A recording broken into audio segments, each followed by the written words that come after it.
በዚህ ምስል ላይ በመጀመሪያ የታዩት ምንድነው? 3 ሰከንድ ልስጣችሁ። ይህ ፐርሰናሊቲ ቴስት ምን አይነት ባህሪ እንዳሉት ይናገራል። በመጀመሪያ የአይኑን ትኩረት የወሰደው ድንጋይ እየገፋ ያለ ሰው ከሆነ በጣም ግትር እና የማይበገር ጥንካሬ ያለው ሰው ኖት። አንዴ ያደርገዋለሁ ብለው ከወሰኑ ወደ ኋላ አያዩም። ልክ እንደዛ ድንጋዩን እንደሚገፋው ሰው በውስጡ ከፍተኛ ጽናትና ቁርጠኝነት አለ። መሰናክሎች ምንም ያህል ከባድ ቢሆኑም ሳይበገሩ ወደፊት ይሄዳሉ። ለነጻነት ትልቅ ቦታ ይሰጣሉ። ህልሙን በቆራጥነት ያሳድዳሉ። ሌላው ደግሞ ሮማንቲክ ኖት።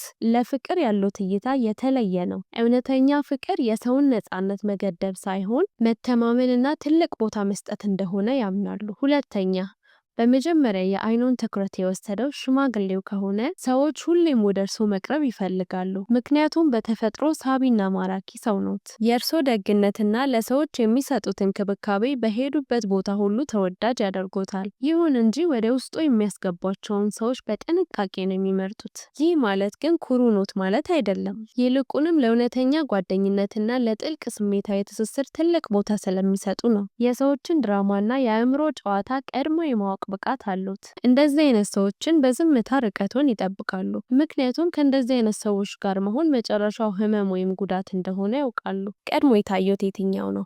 ኮመንት ላይ አስቀምጡልኝ።